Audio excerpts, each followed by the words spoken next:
A story which seems to have garnered quite a lot of interest is the attack by the police officer in Manchester Airport. And news had just come out, being reported on the BBC, that this person, or that a Manchester police constable, is currently under criminal investigation for an alleged assault involving a man at Manchester Airport, where the officer was seen kicking and stamping on the suspect. The Independent Office for Police Conduct, the IOPC, has confirmed that they are now arranging an interview with the officer under criminal caution, and the officer has been suspended following the incident, which gained significant attention after being widely shared on social media. The IOPC's Catherine Bates has already met with one of the men involved and his family and plans to speak with the other man soon. The story comes from an incident which apparently involved two sons who were indignant that their mother was asked to be searched as she came out of the airport into the arrivals area, and they apparently were abusive. Police were called, and then this developed. Now, GB News has provided a completely different perspective to the perspective put out on social media and carried by the mainstream media and things like BBC, suggesting that the shared video clips had been selective and don't show the full context. And some of the comments which have been pasted under my videos have gone along with that particular trope. Quoting, they're all using the same expressions, don't show the full context.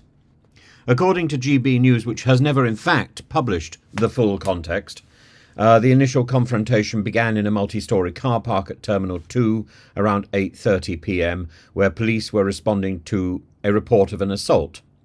The situation reportedly escalated when the officers attempted to arrest a suspect, leading to a violent struggle that injured 3 officers. The GB News report emphasises that the social media clips failed to capture the alleged violence against the officers and the implied racial overtones, as the officers were white and the arrested individuals were Pakistani. That's a completely different story to the 2 stories that I have been given and that I have seen. But, you know, in the interest of fairness, I think it's important to relay all the different stories. You can make up your own mind. But the reality is that the person who was filmed seems to be facing a criminal investigation. That suggests that this is not something that can be blown away with context. GB News also highlights that all the officers involved were firearms officers, which seems very strange, which heightens the concern that the suspects potentially were trying or could have been trying to seize their weapons during the struggle. The subsequent videos that went viral show the moments when backup officers arrived and forcefully subdued the suspects, raising questions about the proportionality of the response. So, according to the GB News, there was nothing about a woman arriving from arrivals and being asked to be searched and being dismayed that this went against her religious traditions. A completely different story. So we've got 3 stories, and the main story, the bit which is common to all 3 stories, is the bit which has been filmed, and that shows one of the officers kicking and then stamping on the face of the man lying prone on the floor who'd been tasered. And another officer, or the same officer, I'm not quite sure, then kneeing another man who had been sitting fairly quietly in the background with his hands around his head and his hands up. And he was dragged to the floor and quite brutally treated as well.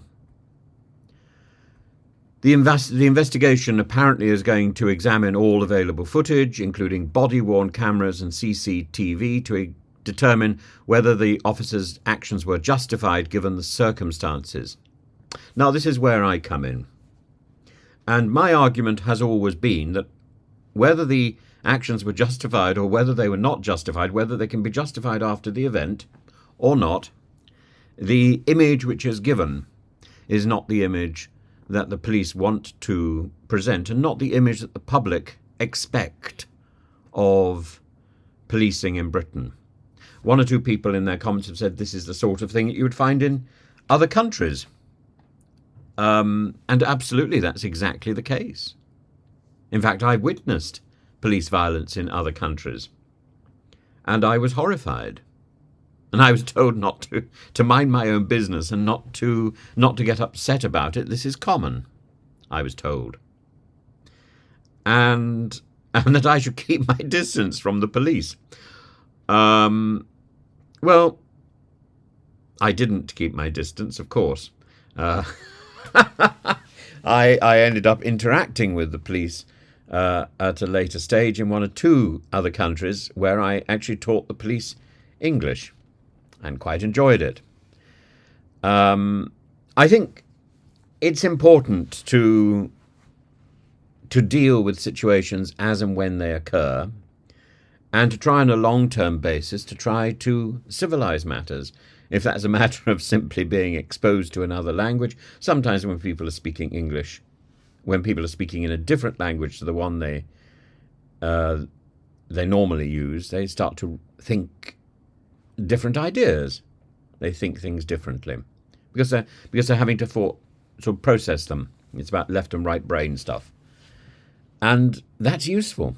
It's always useful to think in another language. But the incident, as it was recorded, does no favours to the British image of policing. And it doesn't matter how it's explained.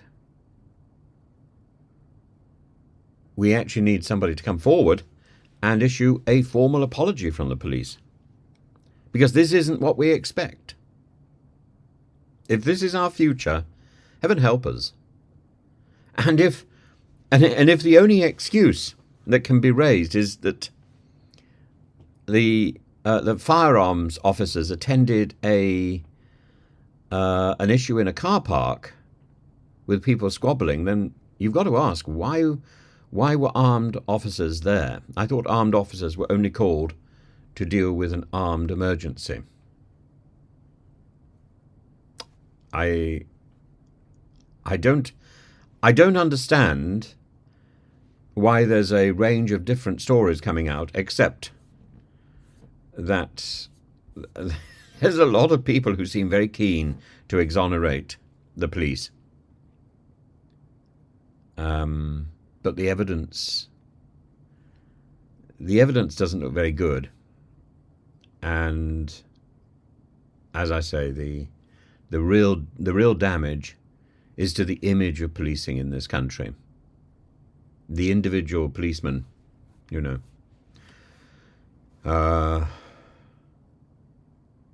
that's his affair, and that's the affair of the IOPC. But the damage that this event has done is significant, and I'm not surprised people came out on the street. And I think GB News and the propaganda that has erupted to try to justify this image is worrying, particularly as no extra footage has been put out. So were there so many people watching this? How do you get that information? It's not credible. It's not credible, I'm afraid. And the fact that it's now resulting in a criminal investigation, I think, gives a lot more structured comment to the events that we saw on social media, the sad events that we saw on social media.